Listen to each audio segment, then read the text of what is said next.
Abraham. El Señor le prometió a Abraham que él sería padre de multitudes. También vimos que él poseería la tierra desde el río Nilo hasta el río Éufrates. Entonces desarrollamos todo eso, ¿sí? ¿Y por qué? Porque en Abraham serían benditas todas las familias de la tierra. Todas las familias de la tierra, como lo vimos ahí en Génesis 12:3. Bueno, el día de hoy, entonces vamos a ver el tema. El tema que lleva por título: la salvación viene de los judíos, ¿verdad?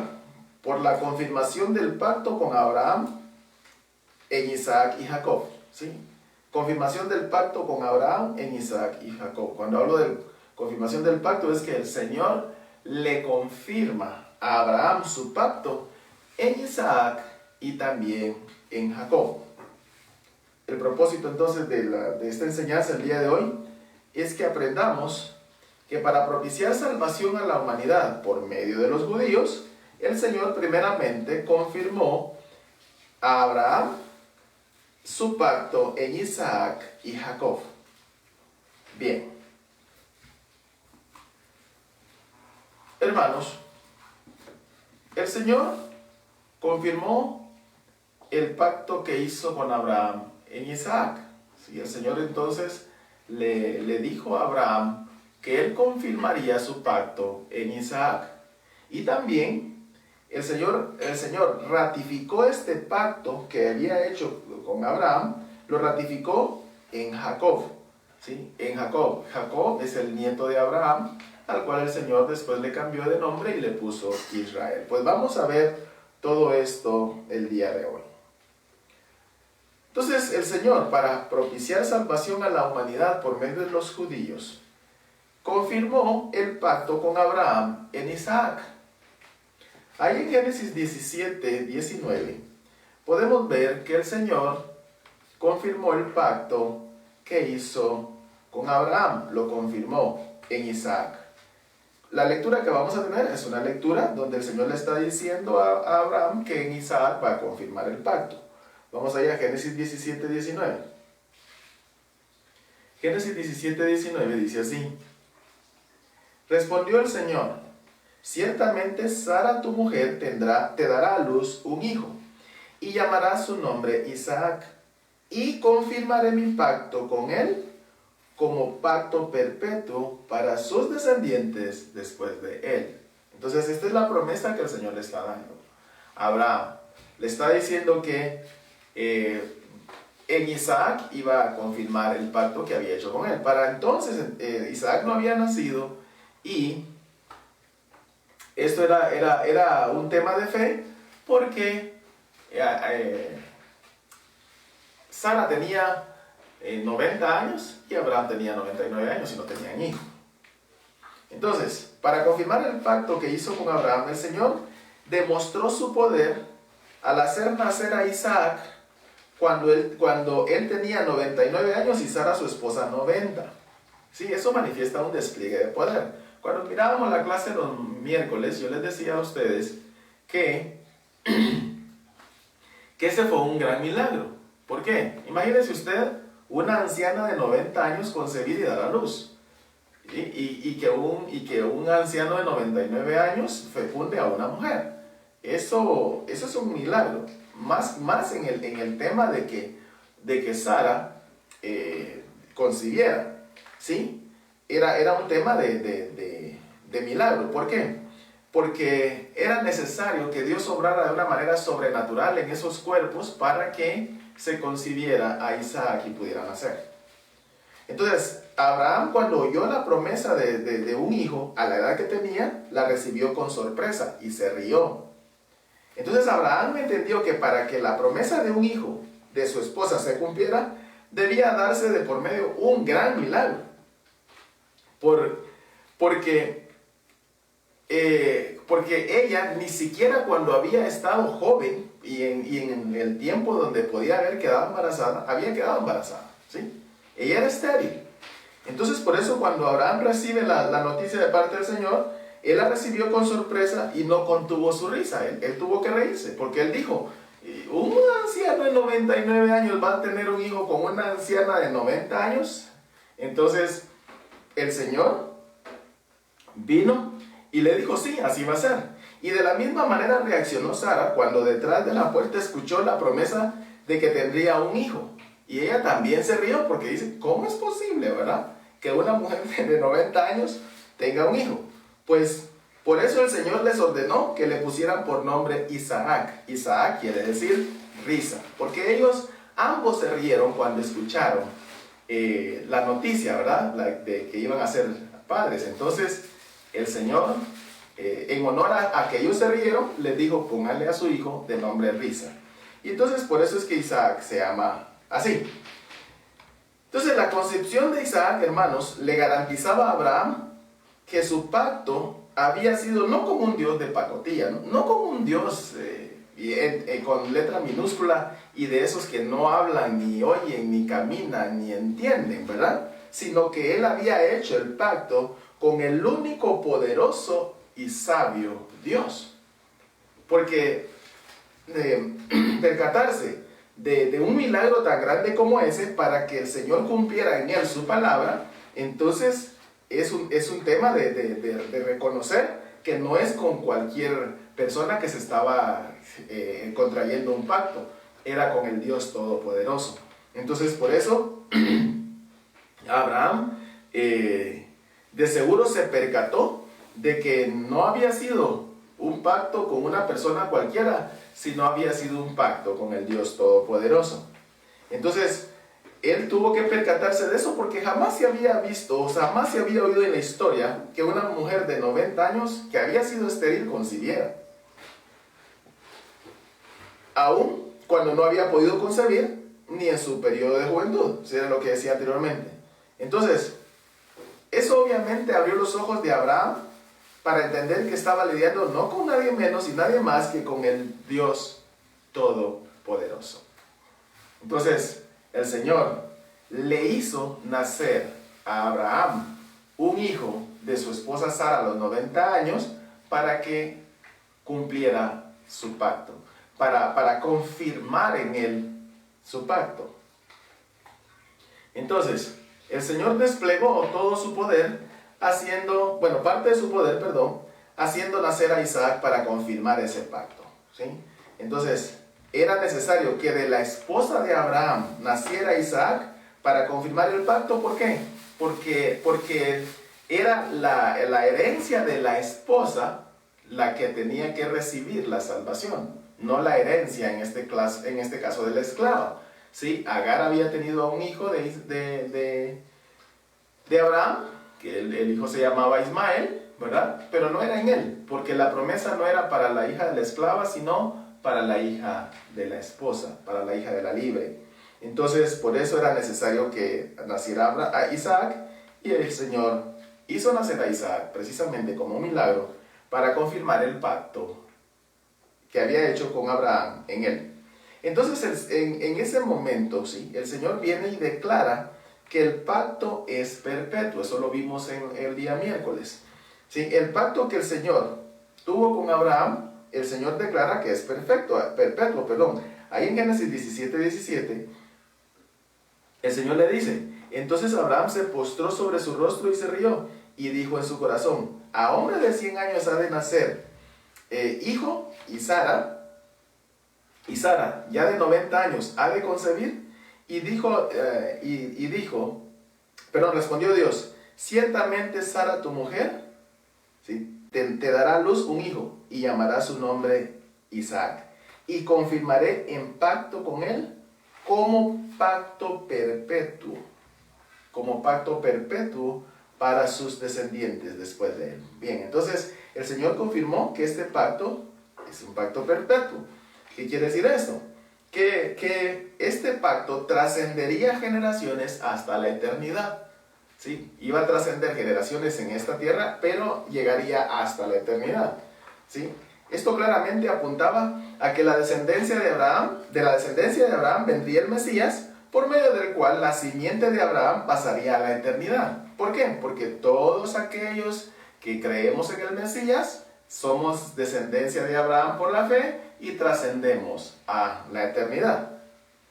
Entonces, como consecuencia de recibir la promesa hecha a Abraham, aquellos que creímos y creemos en el Señor Jesucristo, entonces trascendemos a la eternidad, porque la fe que tenemos nos ha sido contada por justicia, así como a Abraham le fue contada por justicia la fe que tuvo cuando Dios le habló.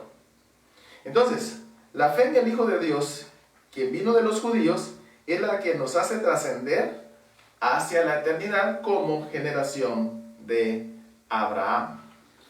Entonces, el Señor confirmó que el pacto es eterno, es perpetuo. Es decir, el pacto no solo era para esta vida, trascendía hacia la eternidad. Entonces el Señor confirmó en Isaac ese pacto eterno y lo hizo de una manera muy especial. Ahí en Génesis 26, 1, 5, cuando Isaac había pasado los 60 años, el Señor confirmó en él el pacto que había hecho con Abraham. ¿Sí? Ahí en Génesis 17 leímos lo que Dios estaba hablando con Abraham en ese momento. Pero ya en Génesis 26, del 1 al 5, vemos cómo el Señor cumplió su palabra confirmando en Isaac el pacto. Génesis 26, del 1 al 5. Dice así: después hubo hambre en la tierra, además de la primera hambre que hubo en los días de Abraham, y se fue Isaac a Abimelech, rey de los filisteos, en Gerar. Y se le apareció el Señor y le dijo: no desciendas a Egipto, habita en la tierra que yo te diré. Habita como forastero en esta tierra, y estaré contigo y te bendeciré, porque a ti y a tu descendencia daré todas estas tierras, y confirmaré el juramento que hice a Abraham tu padre. Multiplicaré tu descendencia como las estrellas del cielo, y daré a tu descendencia todas estas tierras, y todas las naciones de la tierra serán benditas en tu simiente. Por cuanto oyó Abraham mi voz, y guardó mi precepto, mis mandamientos, mis estatutos y mis leyes.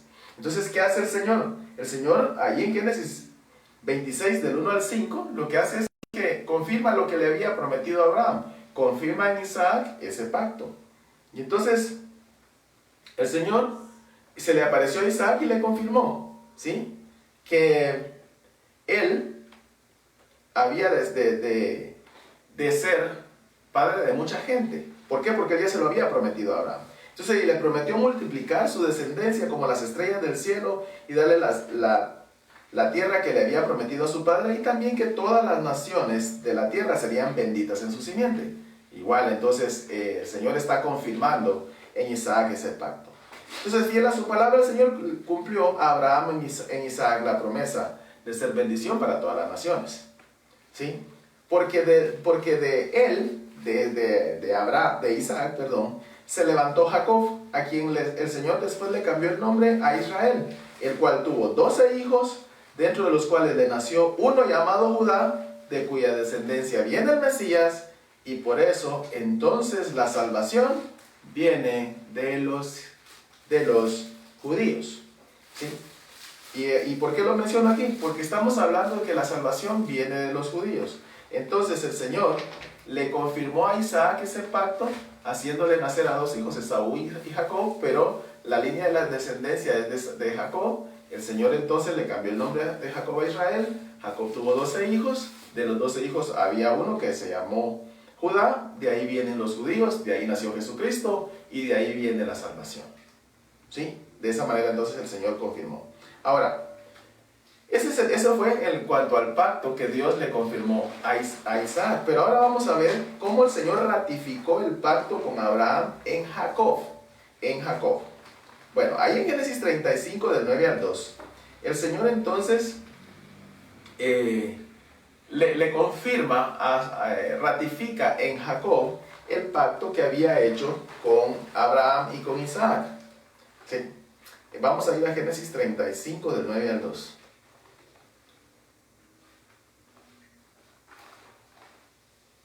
Dice así. Génesis 35, del 9 al 12. Dice así. Apareció otra vez el Señor a Jacob cuando había vuelto de Padán Aram, y le dijo: tu nombre es Jacob, no se llamará más tu nombre Jacob, sino Israel será tu nombre. Y llamó su nombre Israel. Y también le dijo el Señor: yo soy el Dios omnipotente, crece y multiplícate. Una nación y un conjunto de naciones procederán de ti, y reyes saldrán de ti. La tierra que he dado a Abraham y a Isaac, la daré a ti, y a tu descendencia después de ti daré la tierra. Muy bien, entonces, aquí vemos que el Señor está ratificando el pacto que había hecho con Abraham, que le confirmó a Isaac en Jacob, ¿sí? Le da el pacto a Abraham, lo confirma con Isaac y lo ratifica con Jacob. ¿Por qué? Porque en Jacob ya se empezó a ejecutar ese pacto, ¿sí? Ya vamos a ver por qué. Entonces, a Isaac le nacieron dos hijos: Esaú, quien llegó a ser Edom, y Jacob, quien llegó a ser Israel. De este último el Señor levantó 12 tribus, las cuales conforman la nación de Israel.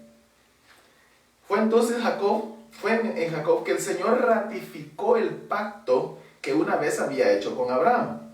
En cumplimiento al pacto con Abraham, entonces el Señor desechó a Esaú y amó a Jacob y lo bendijo y le cambió el nombre, ¿sí? De Jacob, el que toma por el talón o el usurpador, a Israel, el que pelea con Dios. Y prometiéndole que sería fecundo y se multiplicaría de tal manera que una nación y multitud de naciones vendrían de él, y reyes saldrían de sus lomos. Eso fue lo que el Señor ratificó en Jacob. Entonces le cambió el nombre, ¿verdad? Ya sabemos que Jacob es el usurpador, el que toma por el calcañal, haciendo referencia al momento del nacimiento, ¿verdad? Esaú y Jacob eran gemelos, y nació primero Esaú, pero Jacob venía tomándolo del talón como queriendo usurpar la primogenitura. Entonces, el Señor le cambió el nombre de Jacob a Israel, en honor a ¿qué? A que Jacob estuvo batallando con el ángel del Señor hasta que rayaba el alba, y entonces Jacob no lo quería soltar hasta que lo bendijera, y entonces por eso el Señor le puso Israel, el que pelea con Dios. En un arameo un poquito más antiguo se dice Yasharel. Yo se los explicaba el día miércoles. Yasharel, que quiere decir el que pelea con Dios. En hebreo es Israel, o sea, Yisrael en hebreo. Entonces el Señor le cambió el nombre y le prometió que él sería fecundo y se multiplicaría de tal manera que una nación y multitud de naciones vendrían de él, y reyes saldrían de sus lomos. Entonces ahorita vamos a ver por qué digo que lo ratificó, porque ya en Jacob el Señor empezó a ejecutar esa promesa. Y cuando digo ejecutar, no es que no la haya ejecutado en Abraham y en Isaac, porque en Isaac ya vimos que nació como un milagro, pero ya la entrega de la tierra y el hecho de formarse como nación ya fue en Jacob. Entonces, el Señor le confirmó y ratificó en Jacob ese pacto. Le dijo que iba a salir una nación de sus lomos y multitud de naciones, y reyes saldrían de sus lomos también, y que además le confirmó que le daría la tierra que había dado a Abraham y a Isaac. Muy bien, veamos primero el tema de la tierra, ¿verdad? Entonces el Señor entregó a Jacob la tierra que había prometido a Abraham, y por eso decía que en Jacob ya se está ejecutando de mejor manera este pacto. ¿Por qué? Porque después de que el Señor sacó con brazo fuerte a las 12 tribus de Israel de la esclavitud de Egipto, Él entregó a la nación el espacio de tierra que antes había prometido a los patriarcas, ¿sí? Entonces, el Señor había prometido esa tierra. Ya muchos años después, el pueblo de Israel quedó 400 años cautivo en Egipto. El Señor levantó a Moisés como libertador y caudillo, los sacó con mano y brazo fuerte de la esclavitud de Egipto, los llevó y los asentó en la tierra que le había prometido a Abraham, a Isaac y a Jacob. Entonces se hace una distribución por medio de Josué. Josué distribuye la tierra a cada una de las tribus de Israel, y entonces ahí se cumple lo que el Señor le había prometido a Abraham, Isaac y Jacob. Entonces él distribuyó la tierra entregando un espacio a cada tribu, excepto a la tribu de Leví. ¿Por qué no? Ya aprendimos que que a Leví, como ellos eran los encargados de ejercer el sacerdocio, el Señor les dijo, ustedes no van a tener heredad porque yo, el Señor, soy su heredad. Lo dijo en Deuteronomio 19, si quieren anotarlo. En Deuteronomio 19, entonces el Señor le confirma a Leví que ellos no iban a tener espacio de tierra, ¿verás? Porque él iba a ser su heredad. Muy bien, entonces, así cumplió el Señor la entrega de la tierra prometida a Israel, aunque después, por su desobediencia, el espacio fue reducido. Pero algo que es bien importante, yo lo decía el día miércoles, es que desde ese espacio de tierra, oigan bien, desde ese espacio de tierra que el Señor le había prometido a Abraham, a Isaac, a Jacob, y que ya se distribuyó entre las 12 tribus de Israel por medio de Josué, las primeras tribus por el medio de Moisés y las otras tribus por medio de Josué. Entonces fue desde ese espacio de tierra desde donde el Señor bendijo a todas las naciones en Abraham. ¿Por qué? Porque fue desde ese pedazo de tierra que hizo el Señor que su evangelio saliera, ¿sí? Desde Jerusalén, llegara a toda Judea, a Samaria y hasta lo último de la tierra. O sea, esa promesa de tierra también tenía que ver, ¿por qué? Porque es un espacio central de la tierra. De hecho, Jerusalén es el centro de la tierra, ¿verdad? Ahí está la piedra fundamental de la tierra, desde donde Dios la creó, ¿verdad? Desde ahí, entonces salió el evangelio hacia todo el mundo. ¿Sí? Entonces ese espacio de tierra es importante porque ahí llegó el Mesías, ahí nació el Señor Jesucristo, ahí entonces fue enterrado Él, de ahí entonces ahí mismo resucitó y de ahí explosionó el Evangelio hacia los confines de la tierra. Por eso entonces era necesario que hubiera un espacio de tierra y el Señor a través de ese espacio hizo la explosión del Evangelio que llegó hasta nosotros el día de hoy, por el cual nosotros podemos glorificar al Señor por ser salvos. Entonces, la salvación salió físicamente del terreno de los judíos y llegó a todas las naciones. Salió físicamente desde ese espacio de tierra de los judíos hacia todas las naciones. Es decir, la salvación salió de un judío, nuestro Señor Jesucristo, y desde las tierras judías hacia todas las naciones. Por eso es entonces que nosotros no tenemos en ningún momento por qué tener apatía contra los judíos. ¿Sí?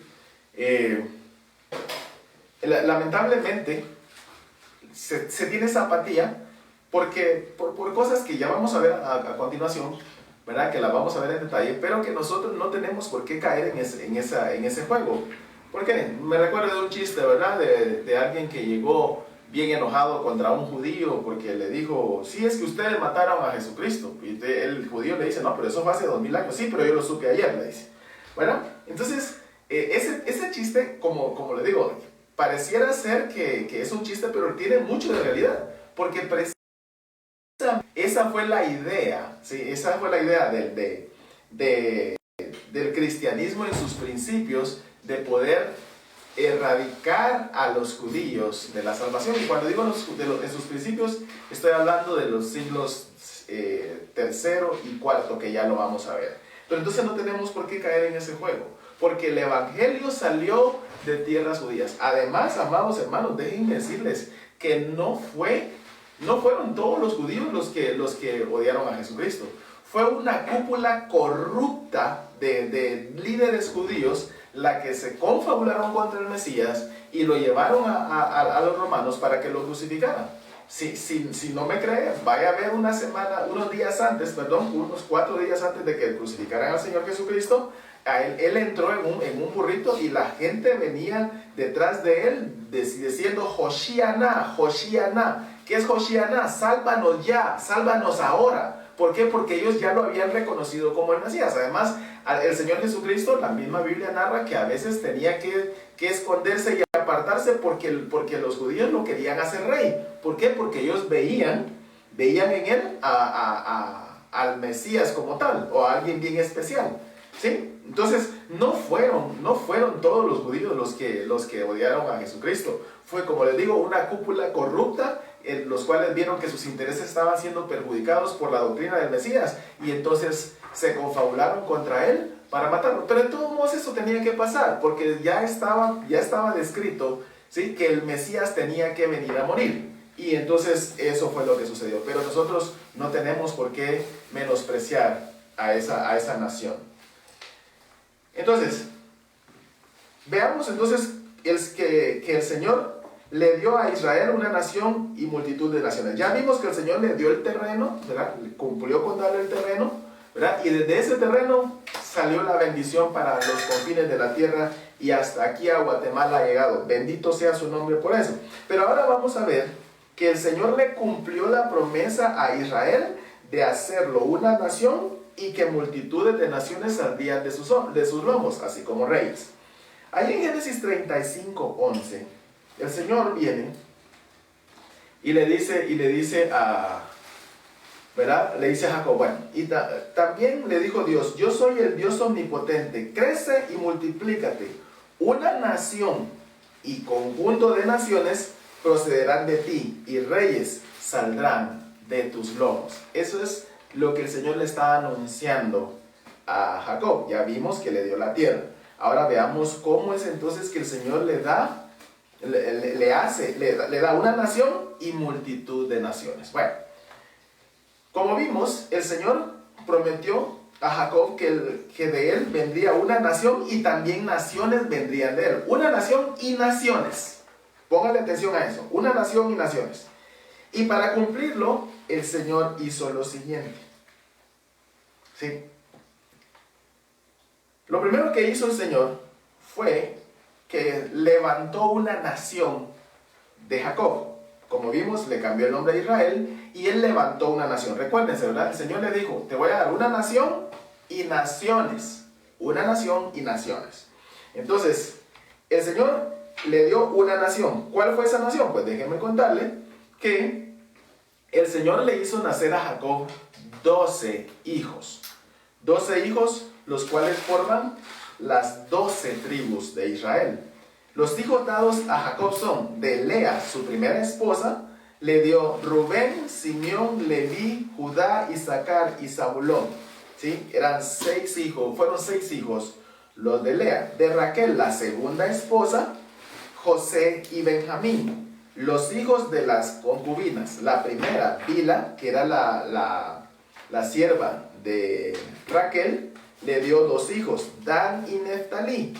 Y de Silpa, la sierva de Lea, le nacieron Gad y Aser. Entonces, 12 hijos le dio el Señor a Jacob, a Israel.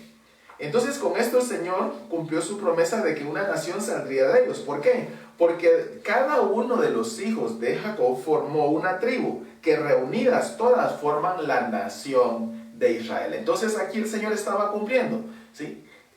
Años después, ¿verdad? De Jacob, los 12, la descendencia de sus 12 hijos forman la nación de Israel. Esta nación, ¿cuándo se constituye? Se constituye en el momento que el Señor le da la ley a Moisés, ahí en el monte de Sinaí. Ese es el momento cumbre en el cual Israel nace como nación. Y por eso es que es importante recordar que esa fecha fue exactamente en la misma fecha cuando el Espíritu de Dios bajó. Y cuando digo la fecha, es en el mes, no es en el año, es en el mes. O sea, exactamente cuando se celebraba la fiesta, en la misma fecha que se celebraba la fiesta de Pentecostés, cuando bajó el Espíritu de Dios y se constituyó la iglesia como tal, en ese momento, en esa misma fecha, años atrás, ¿verdad? El Señor había constituido como nación al pueblo de Israel.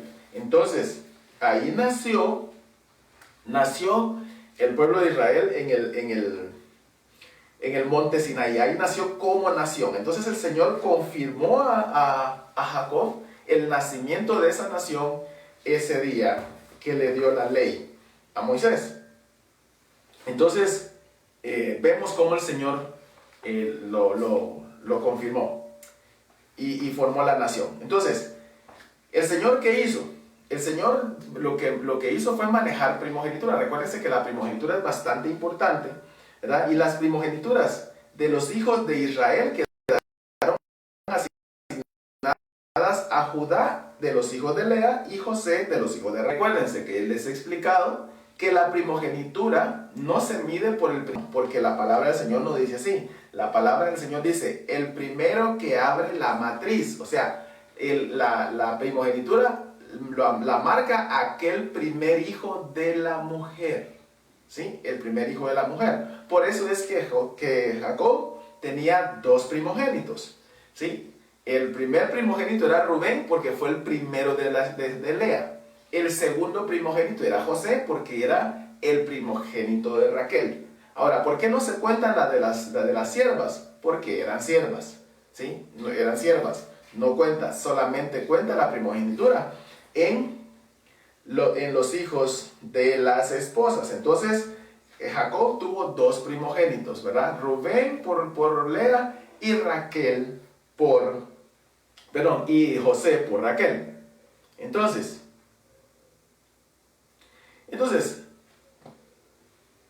Jacob, poco antes de morir, expresó un par de profecías para cada uno de esos dos hijos primogénitos. ¿Por qué menciono los hijos de primogénitos aquí cuando estoy hablando de la nación? Porque la nación estaba junta, ¿sí? Estaba conjunta. Habían dos primogénitos.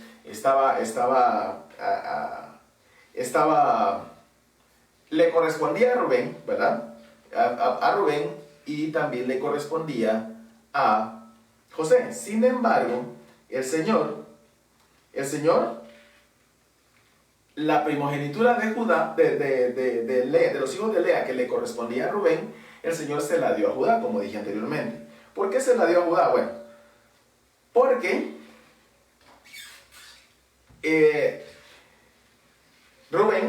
Rubén cometió el error de ir a acostarse y dormir con Bila, la concubina de su padre, que había sido sierva de Raquel, ¿sí? Él durmió con ella y por eso vino el Señor, y vino Jacob y le quitó la primogenitura.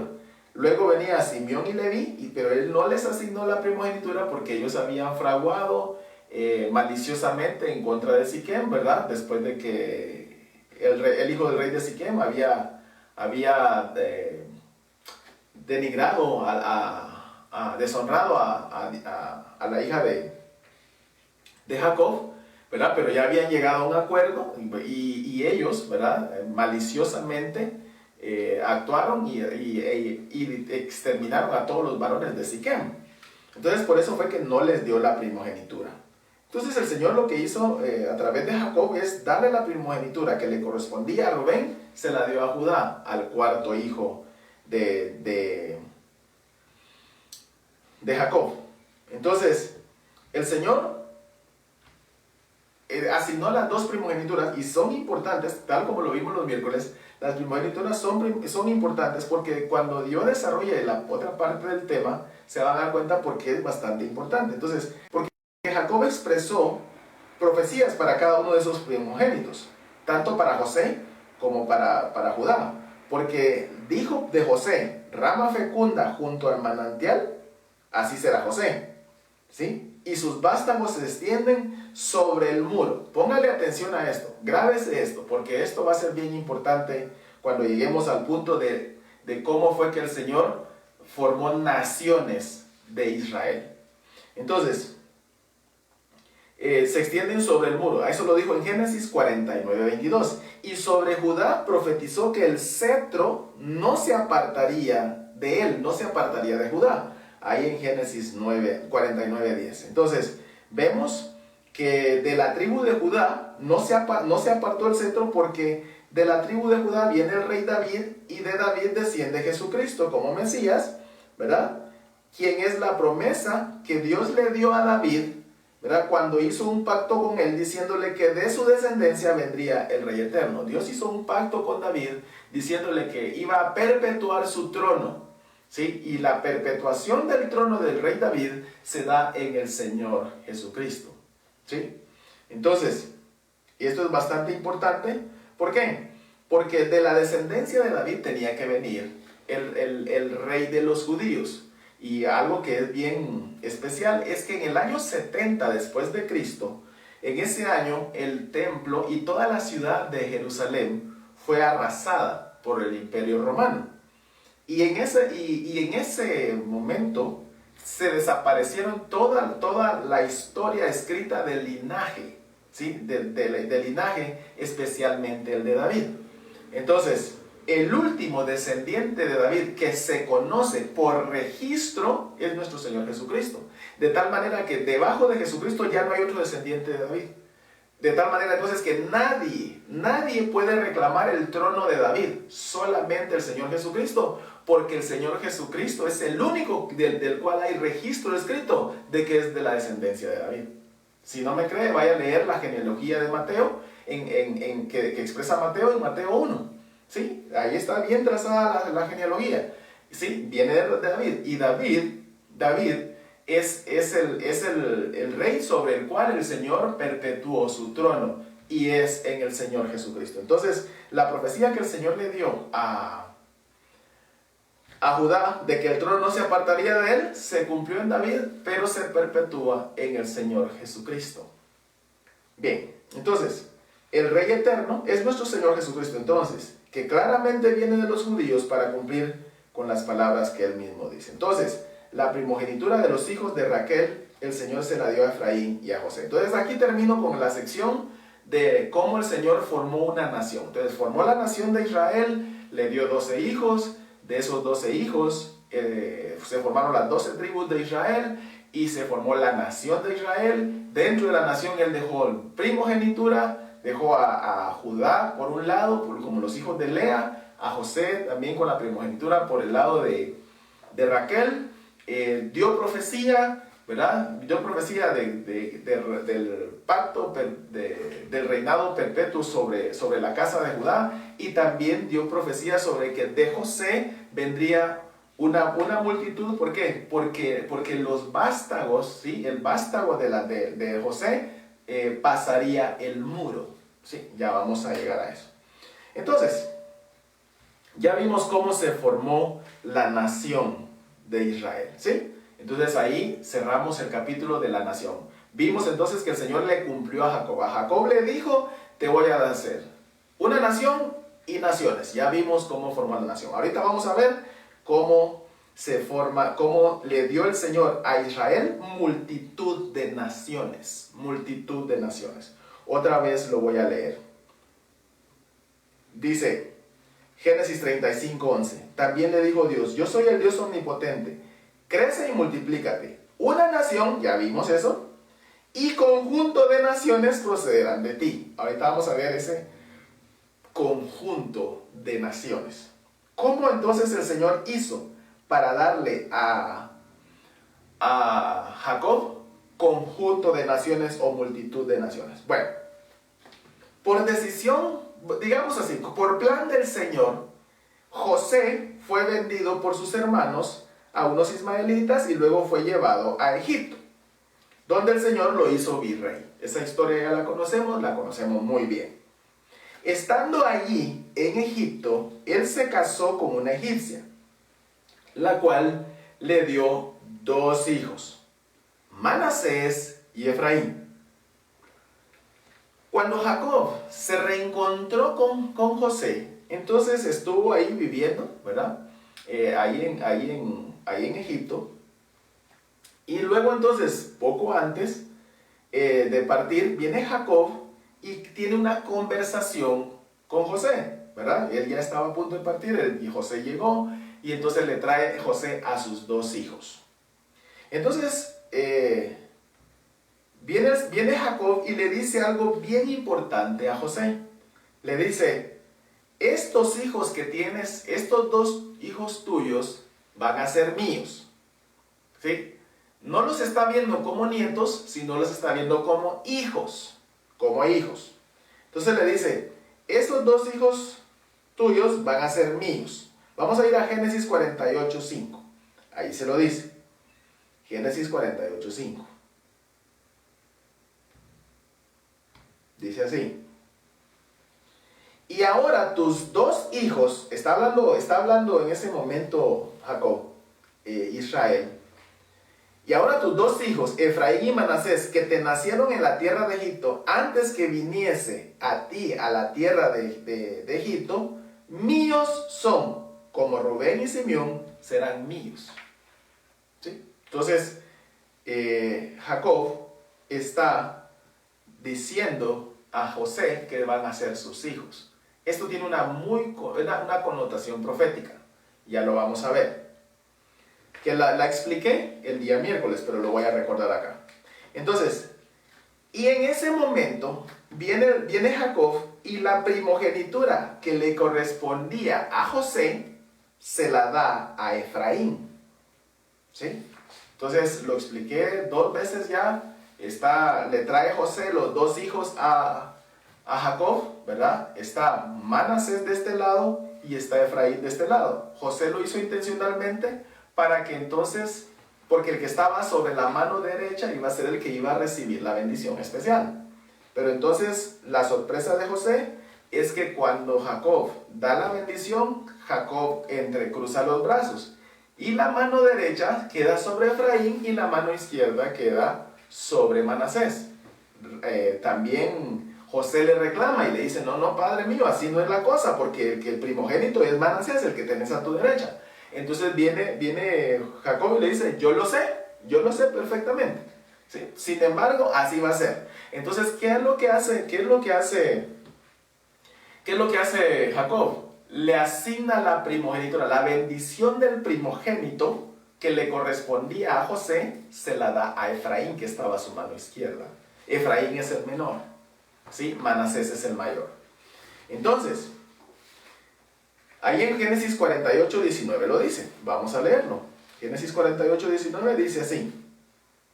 Mas su padre no quiso, ¿verdad? Después de que José le quiso quitar la mano, Jacob le dice, mas su padre no quiso y dijo, lo sé, hijo mío, lo sé. También él vendrá a ser un pueblo y será también engrandecido, pero su hermano menor será más grande que él y de su descendencia formará multitud de naciones.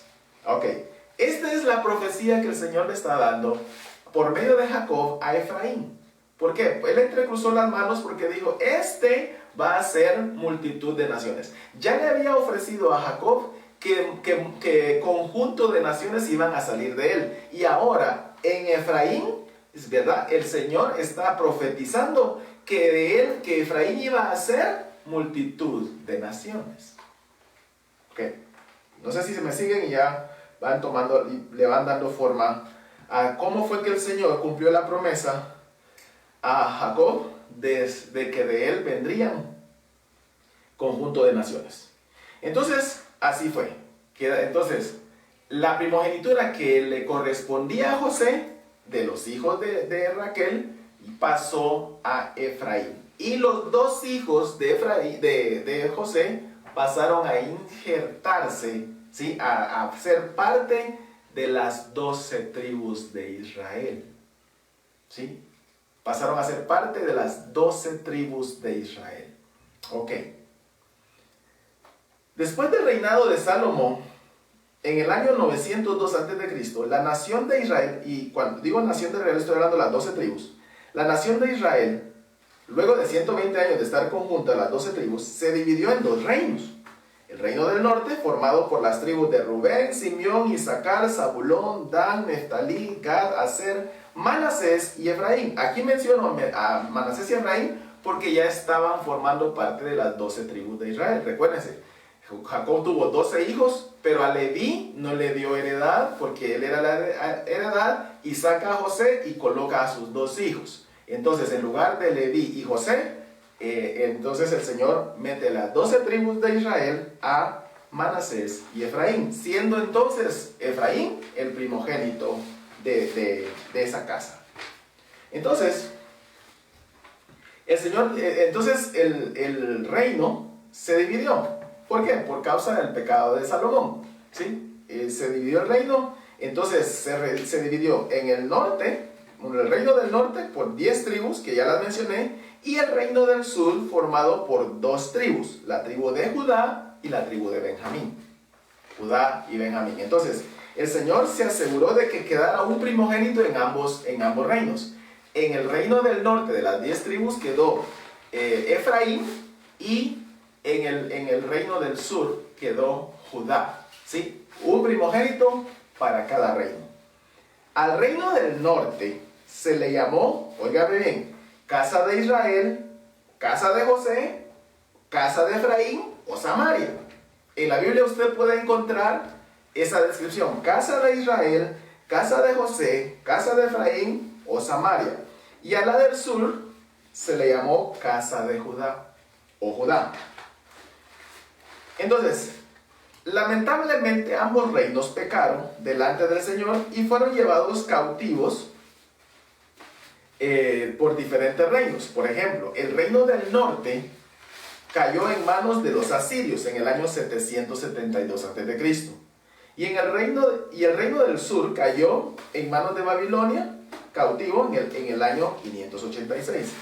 El reino del sur, póngame atención, el reino del sur estuvo cautivo 70 años en Babilonia. Ellos no perdieron su identidad, después regresaron y se restablecieron en el espacio, ya un espacio reducido, ¿verdad?, que el Señor le había entregado como heredad a Abraham, Isaac y Jacob.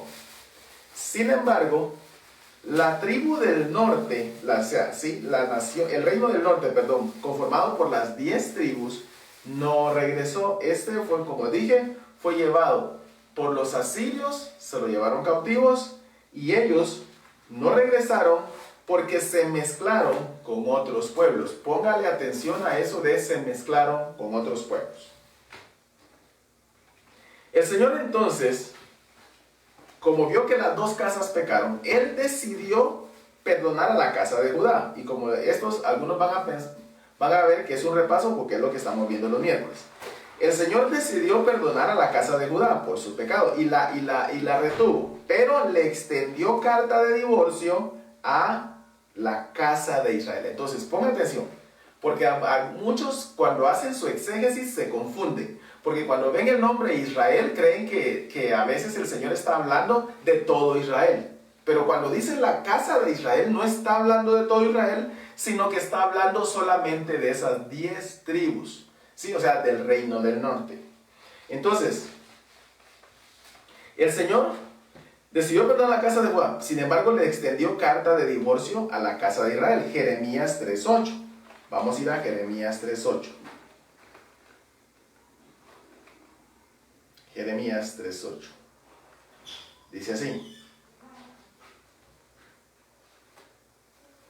Dice, le está renegando el Señor, ¿verdad?, a las dos, a la casa de Judá y a la casa de Israel. Sin embargo, dice, y ella vio, le está diciendo, está hablando por la casa de Judá. Dice, la casa de Judá vio que por haber fornicado su hermana Israel, yo la había despedido y había dado carta de repudio, o sea, carta de divorcio. Pero ni así tuvo temor, ¿sí? Sino que también ella fue y fornicó.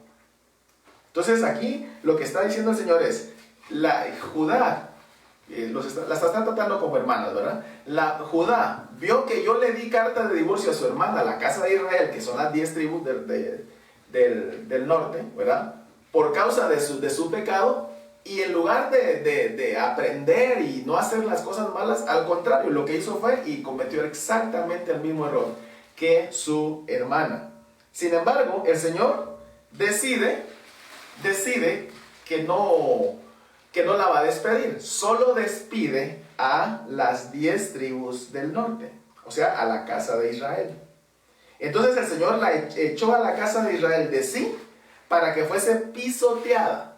Ahí en Isaías 28, 1 al 4, Isaías 28, 1 al 4, dice así: ay de la corona de soberbia de los ebrios de Efraín. Oiga bien, cuando yo hablé de las tribus, del reino del norte, que está formado por las 10 tribus, dije que se llamaba o casa de Israel, o casa de Efraín, o Efraín, ¿verdad?, o casa de José, o Samaria, ¿sí? Entonces, cuando él dice, ay de la corona de soberbia de los ebrios de Efraín, está hablando de la casa de Israel, de esas 10 tribus del norte, ¿verdad? Les está profetizando Isaías para él, y dice: ay de la corona de soberbia de los serios de Efraín, y de la flor caduca de la hermosura de su gloria, que está sobre la cabeza del valle fértil, de los aturdidos del vino. Y aquí el Señor tiene uno que es fuerte,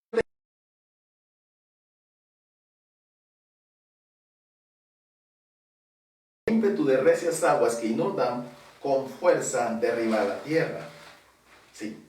Con los pies será pisoteada la corona de soberbia de los hijos de Efraín, y será la flor caduca de la hermosura de su gloria.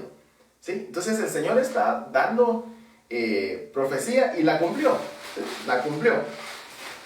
Y también lo que hizo el Señor por la casa del norte, ¿sí? O sea, la casa de Israel, el reino del norte, es que también lo declaró como no pueblo.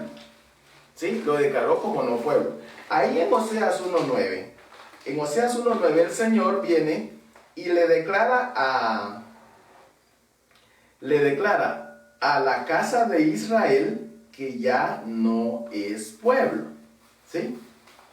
Ahorita lo veamos. Le declara que ya no es pueblo. Entonces, aquí está. Le declara que ya no es pueblo. Ahí en Oseas 1:9. Dice así: y dijo Dios, ¿verdad? Porque hay una profecía, hay todos unos acontecimientos que los vimos detalladamente el día miércoles, acerca de cómo el Señor trabaja con Oseas, le hace tomar una esposa que se prostituye, y entonces el Señor le dice: bueno, cada hijo que va teniendo esta señora, tú le vas a ir poniendo un nombre. Y entonces el Señor viene y ella tiene un hijo, ¿verdad? Y el hijo que tiene, ya había tenido otros antes, pero viene el Señor y le dice, en el 9 dice, y dijo Dios: ponle por nombre Lo-Ammi. O sea, nació el niño, ¿verdad? Creo que es el segundo, es el tercero. El primero es Lo-Ruama. Perdón, es el tercero, porque el primero se llama Jezreel, el otro se llama Lo-Ruama, y el tercero se llama Lo-Ammi. El Señor le dice: ponle por nombre Lo-Ammi, ¿verdad? Y le dice: ponle por nombre Lo-Ammi, porque vosotros no sois mi pueblo, y yo no seré vuestro Dios. Le está diciendo a la casa de Israel. O sea, le dio su divorcio, la mandó para afuera, la envió hacia los gentiles, ¿verdad? La dispersó y dijo: ya no es mi pueblo. Bien. Entonces, esto que hizo el Señor de tomar a la casa del norte y dispersarla por todos los pueblos entre las naciones, ¿sí? No es un caso fortuito. Vamos a ir a Oseas 7, 8, 9. Oseas 7, 8, 9. Ahí mismo en Oseas. Dice: Efraín se ha mezclado con los demás pueblos. Efraín fue torta no volteada. Devoraron sus extraños su fuerza, y él no lo supo. Y aún canas le han cubierto, y él no lo supo. Entonces, ¿qué está diciendo el Señor aquí? El Señor lo que hizo fue tomar a la casa de Efraín, que estamos hablando de las 10 tribus del norte, la casa de Israel, el reino del norte, la agarró y la zarandeó, ¿verdad? La zarandeó y la dispersó por todas las naciones. ¿Sí? Entonces, él lo que hizo fue que hizo devorar por las naciones al pueblo de Efraín, que son las 10 tribus del norte, las llevó y las dispersó por todo el mundo.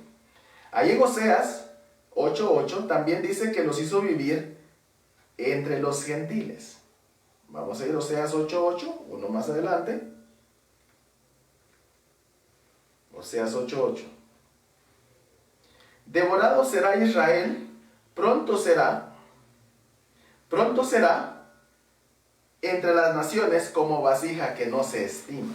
¿Sí? Entonces, lo que está diciendo el Señor ahí es, será devorado por las naciones. Se fue y se fue devorado por los gentiles. ¿Qué quiere decir esto de devorado? Fue absorbido por los gentiles. De tal manera entonces que hoy la casa de Efraín, o sea, la casa de Efraín, la casa de Israel, las 10 tribus del norte, están dispersas entre todas las naciones, viviendo como gentiles. ¿Sí? Están viviendo como gentiles. Entonces, ¿dónde están? Porque muchos se preguntan hoy, ¿dónde están las 10 tribus perdidas de Israel? Las 10 tribus perdidas de Israel están dispersas en todo el mundo. El Señor las zarandeó y las dispersó por todo el mundo. Es decir, entonces, que la casa de Israel o la casa de Efraín se haya dispersa entre todas las naciones del mundo, viviendo entre los gentiles como gentiles, porque no saben que no son gentiles. ¿Sí? Ya. Toda la casa de Israel, de esas 10 tribus del norte, están metidas por todos lados. Yo les decía a los jóvenes hace unos días, ¿verdad? Y les decía a ustedes cuando daba esta charla, quizá algunos tienen descendencia de Israel y no lo saben. ¿Por qué? Porque fueron absorbidos, dice el Señor, ¿sí? Fueron consumidos. O sea, de tal manera que la gente de las 10 tribus no saben. Algunos quizás sí, pero son aquellos que desertaron de las 10 tribus del norte y se fueron a vivir a la tribu del sur. Pero los demás no saben. Y por eso les digo, quizá la gente hay aquí en Guatemala, en todos lados, debe de haber gente de las tribus de Israel, de la casa de Israel, de las 10 tribus del norte. Entonces, ahora, todo esto, esa dispersión que hizo el Señor del pueblo de la casa de Israel, tiene una connotación profética. ¿Por qué? Porque el Señor le había declarado a Jacob, ¿verdad? No, perdón, porque Jacob había declarado que Efraín, siendo mitad israelita y mitad gentil, sería multitud de naciones. Ponga atención en eso. ¿Por qué?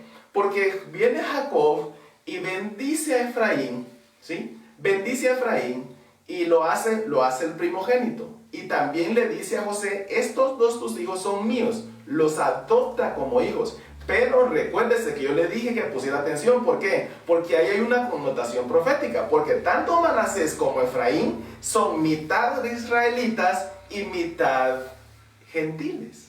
Porque ellos son hijos de una egipcia con José. Entonces, el Señor lo que hizo en ese momento fue confirmarle a Jacob.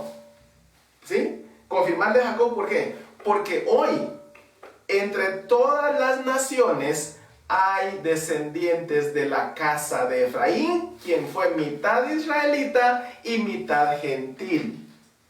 De tal manera entonces que hoy nosotros podemos ver que el Señor le cumplió a Jacob diciéndole que naciones vendrían de él.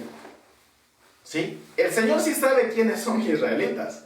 Nosotros no sabemos. Quizá a veces tenemos a un israelita a la par y no lo conocemos, ni él mismo sabe. Pero el Señor sí lo sabe. ¿Sí? Porque el Señor mismo, ahí en Oseas, el mismo momento que dice que le expidió carta de divorcio a Oseas, en ese mismo capítulo le dice que la va a retomar de nuevo. Lo va a retomar, y de hecho ahí en Oseas, y lo leímos el día miércoles, por eso no nos vamos a detener mucho ahí, le dice, tú ya no eres mi pueblo, pero Efraín va a ser multitud de naciones, y al que se le dijo, donde se le dijo, no eres mi pueblo, se le dirá, tú eres pueblo mío. ¿Sí? Entonces, ¿qué hizo el Señor? Sacó a la casa de Efraín, la dispersó en todo el mundo. Hoy la gente de Efraín no sabe, y cuando digo Efraín estoy hablando de la casa de Israel, la gente no sabe que son de la casa de Israel, que pertenecen al reino de Israel, ¿verdad? Están viviendo como los gentiles, pero el Señor sí lo conoce. ¿Por qué? Porque él ahí estaba cumpliéndole a Jacob la profecía y la promesa de que él iba a hacer, que naciones, conjunto de naciones, iban a salir de él. Entonces el Señor le cumple a Jacob esa profecía. multiplicando entonces así su descendencia, haciendo que multitud de naciones salgan de sus lomos. Ahora bien, déjenme contarle algo, que esta dispersión que hizo el Señor de la casa del norte, ¿sí? del reino del norte, no solamente era para cumplir una profecía de generarle descendencia biológica a Jacob, ¿sí? No solamente era, ya vimos que él sí cumplió, lo dispersó. Hoy entre todas las naciones hay israelitas que, como dije anteriormente, no lo saben, pero ahí están, ¿sí? Pero no solo era para generarle generación biológica, de descendencia biológica, sino también para generar descendencia por la promesa que se le había hecho a Abraham, la cual es la sumamente importante. ¿Por qué? Porque ahí en Romanos 9, 6 al 7, Romanos 9, 6 al 7, y espero estarme dando a entender. Ahí en Romanos 9, 6 al 7, el Señor dice, está hablando el apóstol Pablo acerca de los israelitas. Dice, no que la palabra de Dios haya fallado, porque no todos los que descienden de Israel son israelitas, ni por ser descendientes de Abraham todos son hijos, sino en Isaac te será llamada descendencia. Esto es, no los que son hijos según la carne son hijos de Dios, sino que son los hijos según la promesa. Esos son contados como descendientes. Entonces, la idea principal del Señor no era generarle descendencia biológica a Israel, en este caso a Jacob, que son lo mismo, sino descendencia por la promesa. ¿Por qué? Porque ya leímos en Romanos que no son hijos de Abraham ni hijos de Israel los que vienen biológicamente, sino por la promesa, que es por la fe. Por eso entonces es de que todos aquellos que creemos en Jesucristo pasamos a ser hijos de Abraham por la fe, ¿sí? Entonces, ¿qué quiero decir con esto? Que el Señor dispersó a la casa de Israel entre las naciones, ¿sí? Y retuvo a la casa de Judá para que a través del nuevo pacto establecido para ambas casas por el Mesías, el Señor hiciera pacto con la casa de Israel, poniendo su ley en sus mentes y en sus corazones, ¿sí? Y aquí hay algo bien importante que se los expliqué el día miércoles. ¿Qué expliqué? Expliqué que el Señor lo que hizo entonces fue dispersar a la casa del norte, ¿verdad? Después el Señor prometió un nuevo pacto. Ahí donde el Señor promete un nuevo pacto, en Jeremías, el Señor habla a través de varios profetas acerca del nuevo pacto, pero el que da la esencia del nuevo pacto es Jeremías, ahí en el capítulo 31, del 31 al 33. Y entonces ahí en Jeremías, oiga bien cómo dice. Jeremías 31, del 31 al 33. Dice así.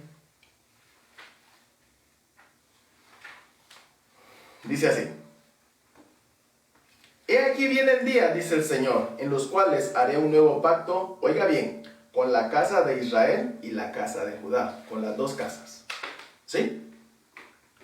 No como el pacto que hice con sus padres el día que tomé su mano para sacarlos de la tierra de Egipto, porque ellos invalidaron mi pacto, aunque fui yo un marido para ellos, dice el Señor. Oiga como dice el 33, pero este es el pacto que haré con la casa de Israel después de aquellos días, dice el Señor. Daré mi ley en su mente y la escribiré en su corazón, y seré a ellos por Dios y ellos me serán por pueblo. Y era lo que yo les explicaba. El pacto es hecho para las dos casas, pero la ley solo es escrita en la mente y el corazón de la casa de Israel. Entonces aquí esto llama la atención. Si el pacto es para las dos casas, ¿por qué la ley solo es escrita en la mente y en el corazón de aquellos que están dispersos?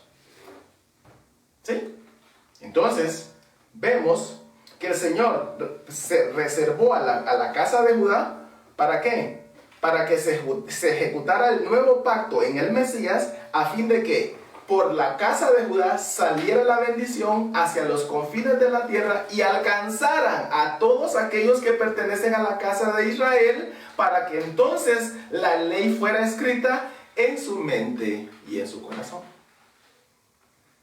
Eso es lo que la palabra del Señor nos dice. Entonces, el nuevo pacto en Jesucristo aplica para las dos casas. Pero en la mente y los corazones de la casa de Israel dispersa por todo el mundo, el Señor puso la ley en su mente y en su corazón a través de su Santo Espíritu, haciendo que cada miembro sea un templo del Espíritu Santo. ¿Sí? ¿Por qué? Porque el Espíritu de Dios es el que nos enseña, el que nos guía. Él nos hace, Él nos muestra al Señor Jesucristo. Él tiene un ministerio especial del cual ya hemos hablado mucho, ¿verdad? Entonces, fue de esa manera como el Señor escribió en la mente y en los corazones de la casa de Israel su ley. Y eso vino del Mesías, que es judío, ¿sí? Que es de la casa de Judá. Es decir, entonces, que por medio de la casa de Judá, la bendición del Evangelio de nuestro Señor Jesucristo llegó a todos los confines de la tierra, para alcanzar a todos los de la casa de Efraín que están dispersos en todo el mundo. Para cumplir ese cometido, el Señor entonces endureció a la casa de Judá, a fin de que no recibieran al Mesías, ¿sí? mientras entra el último de los gentiles. Porque por eso entonces vemos que la palabra del Señor dice, a lo suyo vino y los suyos no le recibieron. ¿Por qué los suyos no le recibieron? Porque era endurecimiento, esperando a que todos los que están dispersos afuera de la casa de Israel reconozcan al Mesías, entren al pacto, al nuevo pacto, y entonces el Señor dará salvación a los judíos. Por eso es que nosotros no tenemos por qué odiar a los judíos ni ser apáticos con ellos. Porque entonces el Señor, a través de la casa de Judá, generó bendición. ¿Sí? Entonces, Romanos 11:25 es el que dice que hasta el Señor, ¿verdad? Endureció a la casa de Judá, ¿verdad? Mientras entra el último de los gentiles. Vamos a ir a leer Romanos 11:25. Esta prédica es un poquito larga, pero es muy especial. 11:25. Dice, porque no quiero, hermanos, que ignoréis este misterio, para que no seáis arrogantes en cuanto a vosotros mismos, que ha acontecido a Israel. Ahí el Israel que está mencionando ahí es Judá, porque en ese momento, cuando lo que se conocía como Israel era la tribu de Judá, las otras estaban dispersas. Entonces el apóstol Pablo dice que ha acontecido a Israel endurecimiento en parte, hasta que haya entrado la plenitud de los gentiles. Entonces, ¿por qué razón el día de hoy nosotros tenemos salvación? Porque el Señor endureció a la casa de Judá para que no recibieran al Mesías, a fin de que se extendiera el Evangelio por todo el mundo, para alcanzar a todos aquellos que pertenecen a la casa de Israel. Entonces, fue la manera, por esa razón, es que cuando al Señor Jesucristo, una mujer cananea, le llegó, ahí en Mateo 15, del 21 al 24, llegó y le rogaba que sanara, ¿verdad? a su hija, ya vamos a ir a leer. El Señor le dice, yo no fui enviado sino a las ovejas perdidas de la casa de Israel. Mateo 24, 15, 24. Perdón, ¿sí? Mateo 15, del 21 al 24. Mateo 15.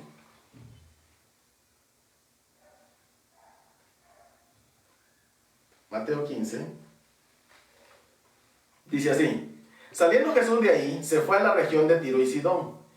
Y aquí una mujer cananea que había salido de aquella región clamaba diciéndole, Señor, hijo de David, ten misericordia de mí. Mi hija es gravemente atormentada por un demonio.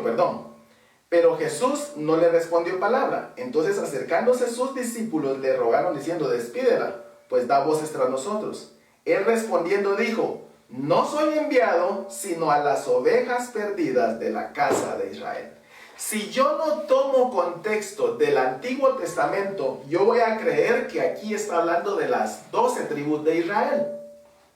Pero si tomo contexto de lo que ya he venido hablando, ¿sí? Entonces me voy a dar cuenta que el Señor no está hablando de las 12 tribus de Israel. El Señor está hablando de las ovejas perdidas. ¿Quiénes son las ovejas perdidas? Son las ovejas dispersas. Es la casa del norte. Las 10 tribus del norte son las que están dispersadas en todo el mundo. Por eso es que el Señor dice, no soy enviado sino a las ovejas perdidas de la casa de Israel. ¿Sí? Entonces, todo tiene sentido. Entonces, esa fue la manera en que el Señor cumplió la profecía dada por Oseas, de tener compasión de la que no recibió compasión, y diría al que no era su pueblo, tú eres pueblo mío. En Oseas 2.23 el Señor lo dice. Oseas 2.23. Regresemos al Antiguo Testamento. Oseas 2.23.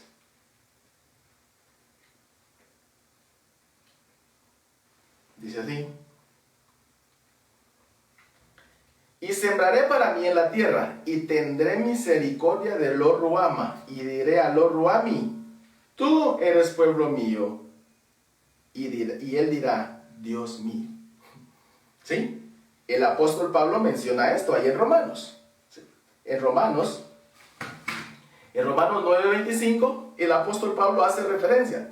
Si hacemos teología solamente en el Nuevo Testamento, entonces vamos a decir, el apóstol Pablo está hablando de los gentiles. El apóstol Pablo ahí en Romanos 9:25 no está hablando de los gentiles.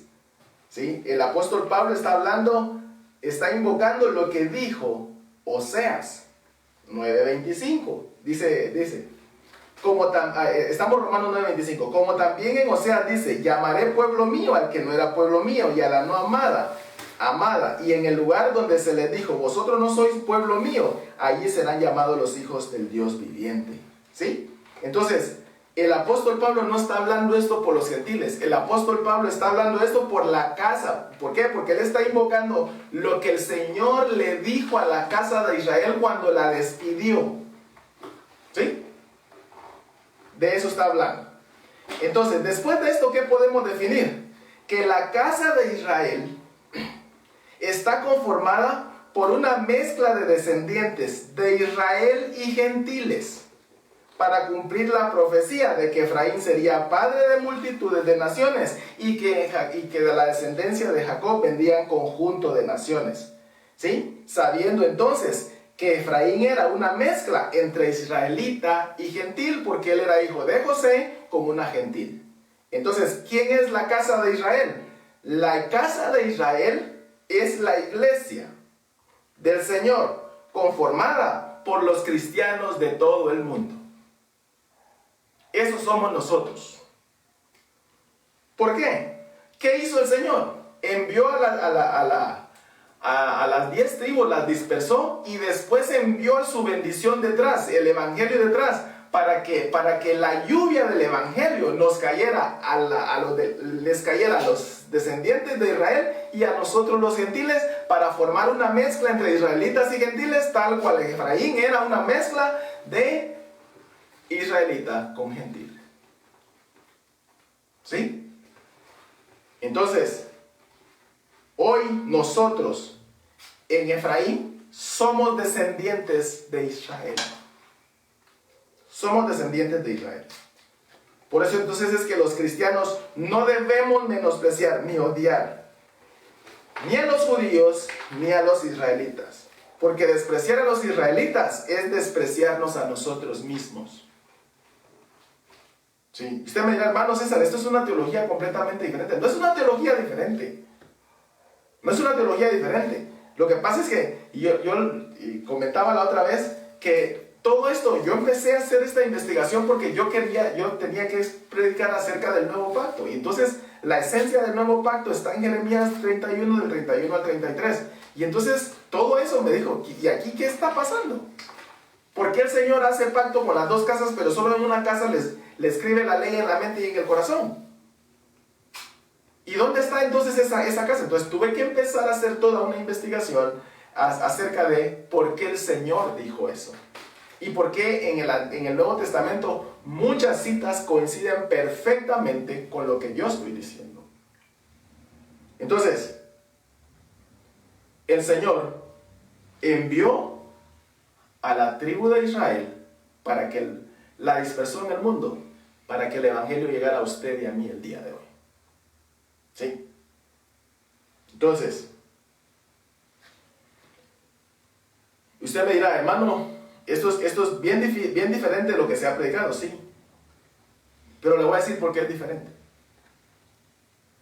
Es diferente porque muy temprano en la historia de la iglesia, estamos hablando de los años 312, 325, por ahí, poco después de que se oficializara el cristianismo como la religión del Imperio Romano, entonces empezó una doctrina, se empezó a instalar una doctrina, una teología en el cristianismo que se llama la teología del reemplazo. ¿Qué es la teología del reemplazo? La teología del reemplazo es una teología que promueve que el Señor quitó a Israel y puso a la iglesia de los gentiles. Esa es la teología del reemplazo. Entonces hoy todas las connotaciones de bendición, ¿verdad?, vienen a la iglesia. Nosotros somos la iglesia, ¿sí? Somos la iglesia. Y yo no estoy alterando el sentido. Lo único que estoy diciendo es que le estoy dando justificaciones porque usted no tiene que odiar a Israel. ¿Sí?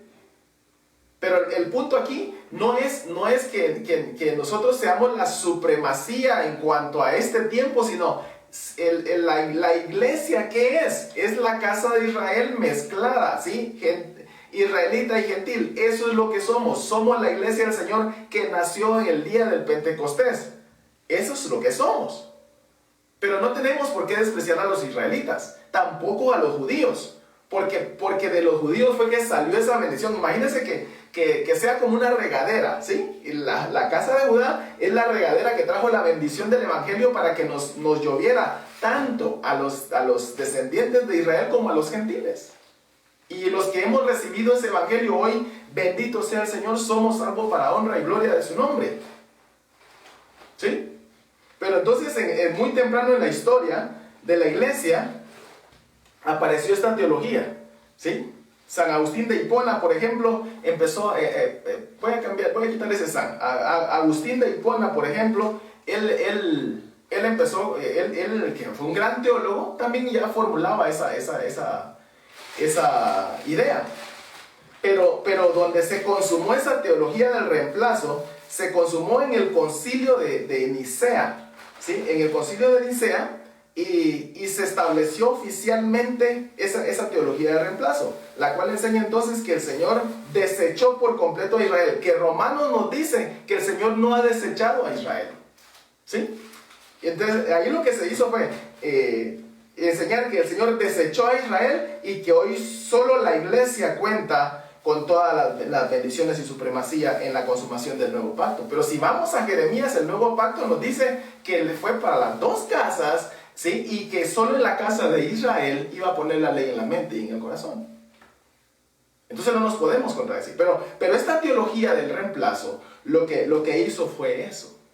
Y yo tuve que investigar acerca de esta teología del reemplazo porque cuando yo empecé a meditar y analizar todo esto, entonces yo sentía que algo no me cuadraba. Y decía, entonces, ¿por qué razón esto no se explica en los púlpitos?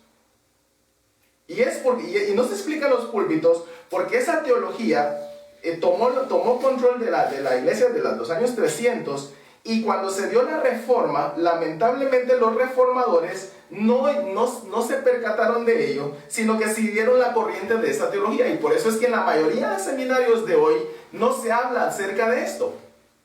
No se habla de esto. Y es más, alguien que predica lo que yo estoy predicando pareciera que tiene tendencia al judaísmo o que está siendo influenciado por gente judía. Yo no estoy siendo influenciado por nadie.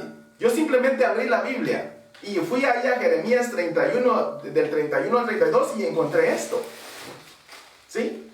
Pero entonces, en la mayoría de púlpitos no se predica precisamente por eso, porque todo eso se heredó, y hasta el día de hoy muchas personas lo que hacen es centrarse más en el Nuevo Testamento. Pero si yo me voy al Nuevo Testamento y no he entendido el principio del libro, que es el Antiguo Testamento, entonces mi teología en algún momento va a estar sesgada. No estoy diciendo que está mal, ¿Sí? No estoy diciendo que está mal. Lo único es que me va a llevar a tomar actitudes que quizá no sean buenas, como por ejemplo el hecho de tener apatía contra los judíos o contra los israelitas. Porque entonces en aquel tiempo lo que se pretendió hacer fue quitar por completo a los judíos y a los israelitas de la salvación. Y hasta el día de hoy eso se da.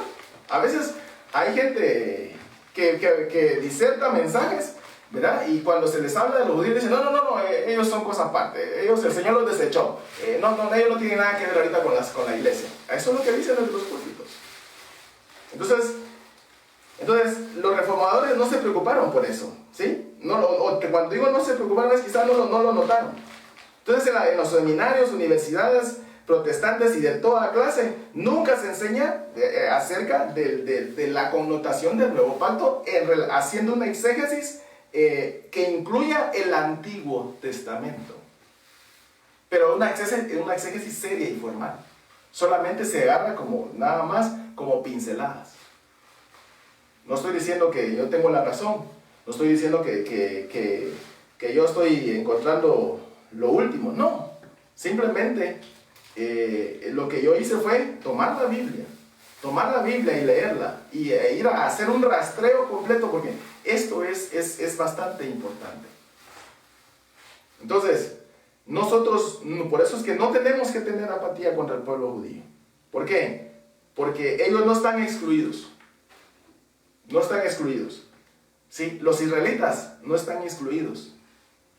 Porque hoy la ley ha sido escrita en los corazones y en las mentes de la casa de Israel. ¿Quiénes somos? La iglesia del Señor, para honra y gloria de su nombre. Concluyendo, tenemos suficiente argumento entonces para no ser apáticos con los judíos ni con los israelitas. Los cristianos evangélicos no debemos tener apatía hacia los judíos, pues no todos ellos odiaron a Jesucristo, hermanos, sino solamente aquella cúpula corrupta de líderes religiosos que gobernaba para entonces. Al contrario, debemos verlos como personas cuyo corazón fue endurecido para que nosotros tengamos acceso a la salvación. Y con los israelitas menos, porque si yo desprecio a los israelitas, me estoy despreciando a mí. ¿Por qué? Porque la casa de Israel hoy la conformamos los israelitas, que no saben que lo son, más nosotros los gentiles. Que bendito sea el Señor. El Evangelio llegó a nosotros y nos unió para honra y gloria de su nombre. Oremos. Gracias, Señor, te damos en esta hora por esta enseñanza que nos permites tener el día de hoy para conocer mucho acerca del por qué no debemos de tener apatía contra los israelitas, contra los hebreos. Gracias, bendito seas, en el nombre de Jesucristo nuestro Señor oramos. Amén, amén y amén. Que el Señor les bendiga, amados hermanos.